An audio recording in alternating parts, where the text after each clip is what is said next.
यहाँ पर सुखदेव जी महाराज पधारे और सुखदेव जी महाराज से चरणों में अर्चन वंदन करने के बाद राजा परीक्षित ने यही प्रश्न किया कि गुरुदेव, यहाँ पूछने लगे कि मुझे 7 दिन में मरना है और कोई उपाय।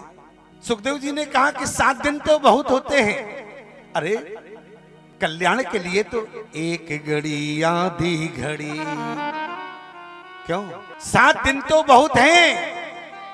एक घड़ी आधी घड़ी भैया, एक घड़ी आधी घड़ी आदियों में बुनिया, तुलसी संगत साधु की या तुलसी चर्चा राम की, हरे कोट अपराध। जब हमारे पाप ही समाप्त हो जाएंगे तो ईमानदारी से बताओ, अरे हम पापी हैं नंबर 1 के, इसलिए तो मृत्यु का भय बना हुआ है। क्यों? पापी हैं इसलिए तो भय है, और अगर पाप समाप्त हो जाए तो भय समाप्त हो जाएगा। एक बात भी ध्यान रखना। अच्छा एक बात बताओ, राजा परीक्षित का कल्याण कथा सुनाकर क्यों हुआ? वैसे नहीं कर सकते थे क्या? महात्मा तो अगर हाथ ही रख दे तो कल्याण हो जाता। लेकिन जरा विचार तो करो, राजा परीक्षित के ऊपर अगर सुखदेव जी हाथ ही रख देते, परमहंस हैं और ऐसे वैसे नहीं है, जिनको स्वयं भगवान का हाथ, जिनके कर कमल उनके ऊपर आया, ऐसे ही सुखदेव जी जिनके ऊपर माया का प्रभाव नहीं है। लेकिन कारण क्या है? आज उन्होंने हाथ के द्वारा नहीं, आशीर्वाद के द्वारा नहीं, वाणी के द्वारा राजा परीक्षित का कल्याण किया है। क्यों? क्योंकि वाणी के द्वारा श्राप लगा है, वज्रवाक लगा है, और जब वाणी के द्वारा श्राप है तो वाणी के द्वारा ही कल्याण होगा। क्यों? लोहे से लोहा कटे। गलत कहा हम? क्यों? लोहे से लोहा कटे, ये सिद्धांत है। वज्रवाक लगा था, ऋषि कुमार का श्राप है, तो यहां पर वाणी रूपी वज्रवाक लगा है, तो वाणी से ही कल्याण होगा। इसलिए प्यारे सुखदेव जी महाराज ने श्रीमद् भागवत कथा रसपान कराकर साप्ताहिक विधि से राजा परीक्षित का 7 दिना में मृत्यु का भय समाप्त कर दिया। और यहां प्रश्न क्या था? भोले बरियात ने ते प्रश्न कृतो लोक हितो नृपा, आत्मविद सम्मानता पुंसा श्रोता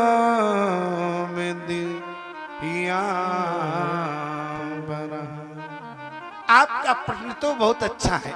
अरे मृत्यु का भय तो सब, कौन ऐसा प्राणी है? ये तो जगत लोक कल्याण के लिए है, सबको 7 दिन में मरना है। लेकिन अंतर सिर्फ इतना है, लोगों का मृत्यु का तरफ ध्यान ही नहीं देता है। जबकि ईमानदारी से बताओ, एक ना एक दिन सबको वहां जाना है। यही तो विडंबना है जीवन की। जहां जाना है वहां की तैयारी है नहीं। क्यों? जहां जाना है वहां की कोई तैयारी नहीं है किसी की।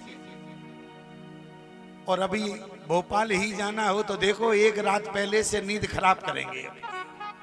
गलत कहा हमने? अगर भोपाल जाना हो तो एक दिन पहले से ही नींद खराब हो जाएगी उनकी। और जहां जाना है वहां के लिए बिल्कुल चिंता नहीं है उनको।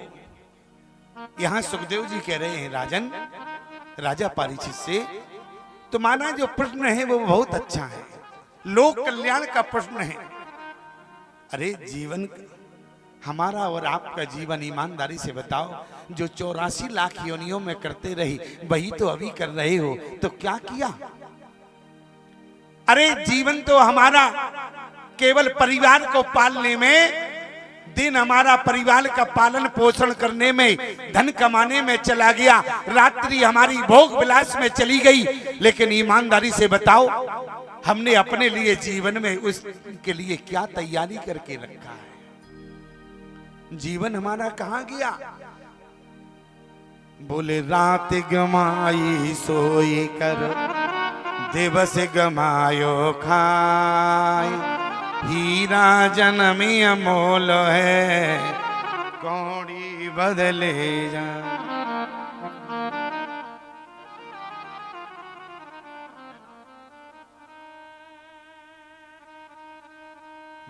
जय जय श्री राधेश्याम। हमारा जीवन जो है आहार निद्रा भव भय मैथुनम इसी में चला जा रहा है, लेकिन ध्यान देना प्यारे, मानव जीवन का उद्देश्य क्या है?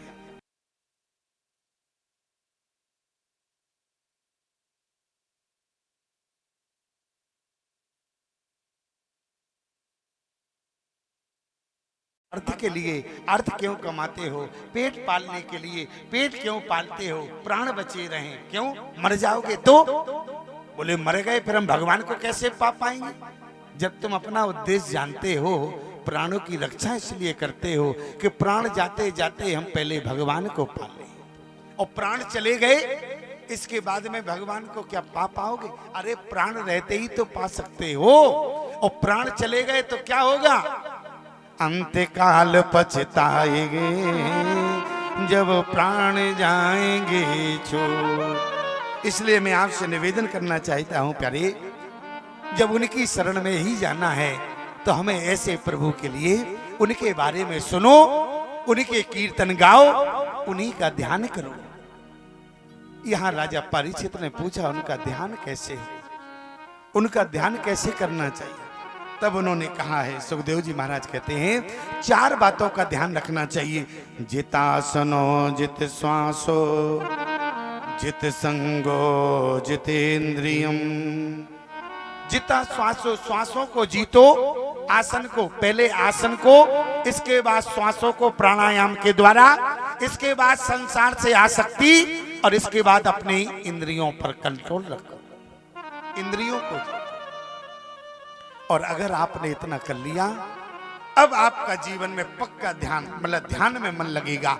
और मान लो कहीं कमर दुखने लगी या पैर दुखे तो ध्यान नहीं लगा पाओगे। जितासनो, पहले आसन को जीतो, इसके बाद प्राणायाम के द्वारा श्वासों को जीतो, और इसके बाद इंद्रियों को पर नियंत्रण रखो।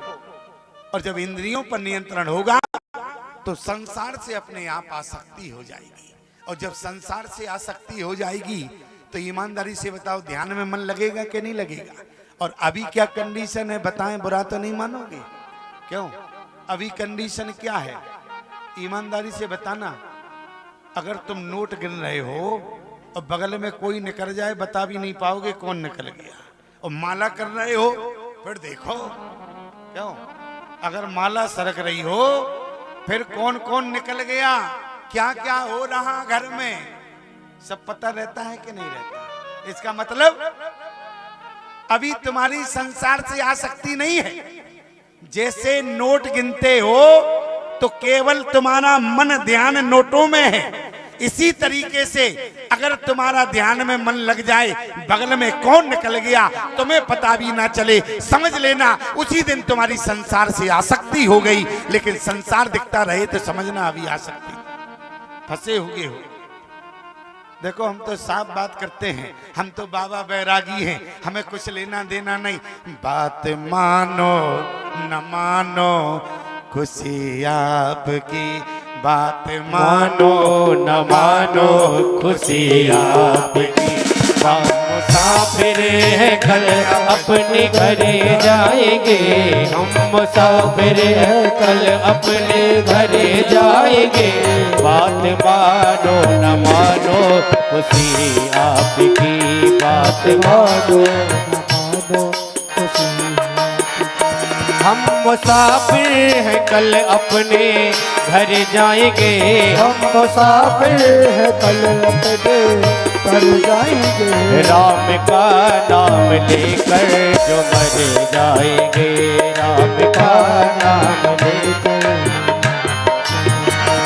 वो अमर नाम दुनिया में कर जाएंगे, वो अमर नाम दुनिया में कर जाएंगे।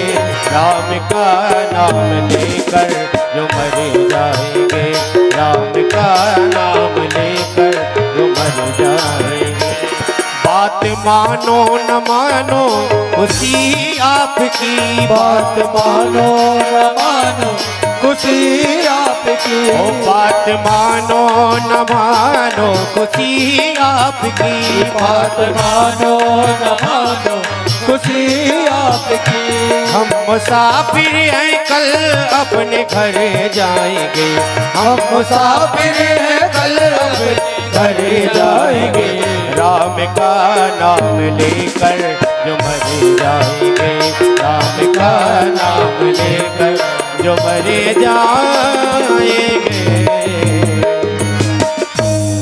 अगर आपके जीवन में कोई कामना है, अगर पहले तो प्यारे ध्यान करना, भगवान के अगर ध्यान में तुम्हारा मन लग जाए प्यारे, कामना कोई भी बनी रहे। ध्यान दो प्रकार का बताया है, एक तो स्थूल ध्यान और दूसरा सूक्ष्म ध्यान। स्थूल ध्यान क्या है? सारे जगत में भगवान को ही देखो। ये जितनी भी प्यारे संसार में पहाड़ है ना, ये भगवान की हड्डियां हैं। और जितनी भी नदियां हैं, नारियां हैं, कहने का मतलब जितनी हरियाली दिख रही है, ये भगवान की मुस्कुराहट है। इसलिए तो सीए राम मैं सब जग जानी। और ईमानदारी से बताओ, जब बाहर बैठे हरि का दर्शन होगा स्थूल, तो सूक्ष्म कहते हैं अंदर के ध्यान को। और जब आपको बाहर भगवान का दर्शन होगा तो भीतर भी अपने आप सूक्ष्म का दर्शन हो जाएगा। अन्यथा जब तक स्थूल का दर्शन नहीं होगा तब तक सूक्ष्म का दर्शन नहीं होगा। और स्थूल जगत में पहले सीए राम मैं सब जग जानी, और करहो प्रणाम जोर जुग पानी। लेकिन माताओं, पता है आपको इन लोगों की स्थिति क्या है? ये लोग कहते हैं सीए राम मैं सब जग जानी, और भोर ही उठकर कर बेईमानी। गलत तो नहीं कहा हम? क्यों? ध्यान देना पहले। जागृत, स्वप्न, सुसुप्ति, तुरी, तुरियाती और भगवत ब्रह्मी, 7 चेतनाएं होती हैं। जागृत, स्वप्न, सुसुप्ति, ये तीनों अवस्थाओं का ज्ञान तो सबको होता है। जागृत है, स्वप्न है, सुसुप्ति, और तुरी कहते हैं क्षणिक मात्र। जैसे नाक का जो स्वर होता है ना, दाया बायां चलता है। जब आपको एक ज्ञान होने लगे, अब दाएं और सुर जब बदलता है, अगर उस समय की स्थिति में आपको ज्ञान हो जाता है तो आप तुरी अवस्था में पहुंच जाते हैं। और जिसको तुरी का ज्ञान हो जाए वो तुरीयातीत में पहुंच जाता है, और जो तुरीयातीत में पहुंच जाए वो भगवत चेतना में पहुंच जाता है। भगवत चेतना के भक्त कौन है? 2, एक तो है मीराबाई और दूसरे है गोस्वामी तुलसीदास। भगवत चेतना कहते हैं, बोले चित देखो उत श्याम, ये भगवत चेतना है। चित देखो उत श्याम, विश्व में भी जिन्होंने कन्हैया का दर्शन कर लिया हो, ऐसी मीराबाई भगवत चेतना में है। और गोस्वामी तुलसीदास जड़ चेतन जग जीव जत सकल राममय जान, बंदों सबके पद कमल सदा जोर जुगपान। सीए राममय सब जग जानी, करहो प्रणामी जोर जुगपानी। भगवत चेतना के बाद आती है ब्रह्मी। अहम ब्रह्मास्मि, मैं ही ब्रह्म हूं। ईमानदारी से बताओ, ब्रह्म कहाँ है? और कहीं नहीं है, हमारे अंदर ही है। जब पाया तब आपन में, खोजने तो गया लेकिन कहीं नहीं मिला। कहाँ मिला? जब मिला तो अंदर ही मिला। लेकिन कब मिला? जब स्थूल ध्यान में तुम्हें जगत में राम भगवान का दर्शन होने लगे, तब आपको सूक्ष्म ध्यान में अंदर भगवान का। देखो, हम बहुत सरल ढंग से समझा रहे हैं आपको, और हमें लग भी रहा है कि जैसे आप लोग समझ भी रहे हैं। क्यों? अच्छा, पीछे वाले भैया तुम लोग बताओ, समझ में आ रहा कि नहीं आ रहा? ऐसा तो नहीं हम सब वैसे ही? क्यों, हमारी बातें समझ में आ रही कि नहीं आ रही सब? हाँ हाँ, देखो समझ में आ रही, सबके चेहरे बता रहे हैं। देखिए, मैं आपसे निवेदन करूं, जो मनुष्य जीवन में भगवान को प्राप्त नहीं कर पाता, जो हम 84 लाख योनियों में करते आए, अगर वही मनुष्य जीवन में करेंगे तो ऐसे पशुओं, 4 पशु ऐसे मनुष्यों को देखकर हंसते हैं। कौन? स्वाविडवरा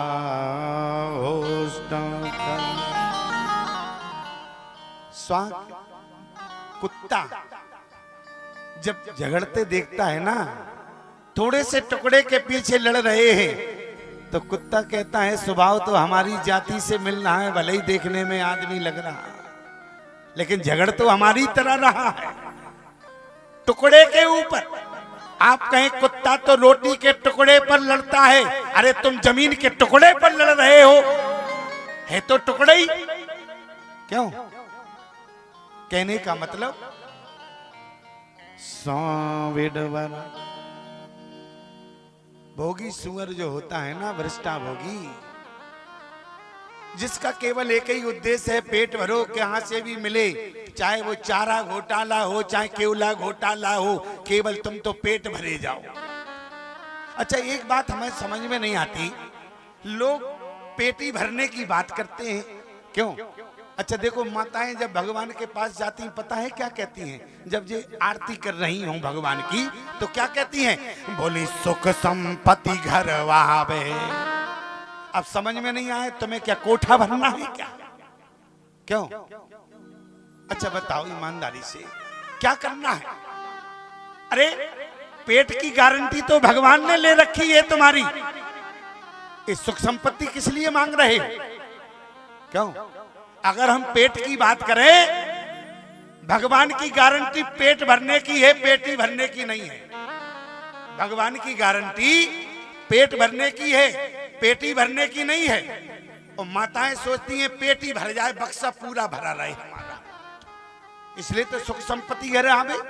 अच्छा आप कहें स्वामी जी एक बात बताओ, पेट भरने की गारंटी किसकी है? जरा मानस देखो। अरे विश्व भरने पोषण करे जोई, विश्व भरने पोषण करे जोई, विश्व भरने पोषण कर जोई, विश्व भरने पोषण कर जोई, ताकर नाम भरत अस होई, ताकर नाम भरत अस होई, ताकर नाम भरत अस होई, ताकर नाम भरत अस होई, विश्व भरण पोषण करी जोई, विश्व भरण पोषण करी जोई, विश्व भरण पोषण करी जोई, विश्व भरण पोषण करी जोई, ताकर नाम भरत अस होई, ताकर नाम भरत अस होई। और तीसरा पशु हंसता है। कौन? पहले तो जो हमें झगड़ते देखता है तो कुत्ता, और दूसरा जब पेट भरते देखता है कि पेट भरे जाओ, तो दूसरा ग्रामीण सुअर हंसता है। और तीसरा कौन है? तीसरा है प्यारे गधा, जिस समय हमें बोझा ढोते दिखता है। अच्छा देखो, गधे ने इतना बोझा ढोया लेकिन आज तक कहीं इनाम नहीं मिला उसको। इसी तरीके से माता पिता जिस संतान का जीवन भर बोझा ढोते हैं, कभी संतान ने एक बार कहा कि पिता आपने हमारे लिए कितना किया है? किसके नौजवान बेटे ने कहा कि पिताजी आपने लिए क्या नहीं किया हमारे लिए? आप बेईमान बने, आपने हमारे लिए बेईमानी की। लेकिन किसी बेटे ने आज तक कहा कि, और बल्कि क्या करता है, अंत समय वृद्धाश्रम में और भेज देता है। अब तुम घर के काम के नहीं रहे, अब तुम बोझा ढोने के लायक नहीं हो, अब तुम चले जाओ। ध्यान देना प्यारे। चौथा है ऊंट। संत मिले, विद्वान मिले, कोई मिले, ब्राह्मण मिले, प्रणाम करना नहीं चाहते हैं, ऊंट की तरह मुंह उठाकर चले जा रहे हैं। तो ऊंट हंसता है, देखो अपने से बड़ों को जो प्रणाम नहीं कर सकता है इसके मानी। जब ऊंट देखता है तो कहता है स्वभाव तो हमसे मिल रहा है। इसलिए मैं आपसे निवेदन करूं, जीवन में अगर कामना हो, किस प्रकार की कामना के लिए किस देवता का ध्यान करना चाहिए। अगर आपके अंदर अन्न की कामना है तो माता अदिति की उपासना करना चाहिए, रूप की कामना है तो गंधर्वों की उपासना करना चाहिए, और अगर विद्या की कामना है तो भोलेनाथ की उपासना करना चाहिए। दाम्पत्य जीवन में अगर कलह बहुत है, सुखी होना चाहते हो तो माता पार्वती की पूजा करना चाहिए। माता पार्वती की पूजा से जीवन में कलह नहीं होता है। आप देखो, माता जानकी सदा माता पार्वती की पूजा करती है। माता जानकी पार्वती की पूजा करती हैं, क्यों? क्योंकि माता पार्वती अर्धनारीश्वर है, श्रद्धा और विश्वास की मूर्ति है, ध्यान देना। और अगर माताओं आप श्रद्धा और विश्वास की पूजा करेगी तो आपके परिवार में कभी कलह नहीं होगा। क्यों नहीं होगा? क्योंकि जहां श्रद्धा होगी और जहां विश्वास होगा वहां कलह जीवन में नहीं होगा। आप उदाहरण खोजना, शंकर पार्वती में कभी कलह नहीं हुआ। शंकर पार्वती में और जानकी ने अगर भवानी का पूजा किया, ते अवसर सीता ते आई और गिरजा पूजन जननी पठाई। आप बताओ, राम सीता के जीवन में कभी कलेश हुआ हो? कभी दोनों के बीच में झगड़ा हुआ हो? नहीं हुआ। दाम्पत्य जीवन में अगर सुख चाहते हो तो माता पार्वती की उपासना करो, माता पार्वती की पूजा करो। अगर दाम्पत्य जीवन में सुख चाहते और कुछ नहीं चाहते हो तो हमारे कन्हैया की पूजा करो। आप कहें तो क्या कन्हैया कुछ देते नहीं है क्या? देखो, सकाम हो या निष्काम हो, मनुष्य जीवन का उद्देश्य कुछ लेना स्वार्थ नहीं है। मनुष्य जीवन का तो उद्देश्य केवल भगवान को प्राप्ति करना है।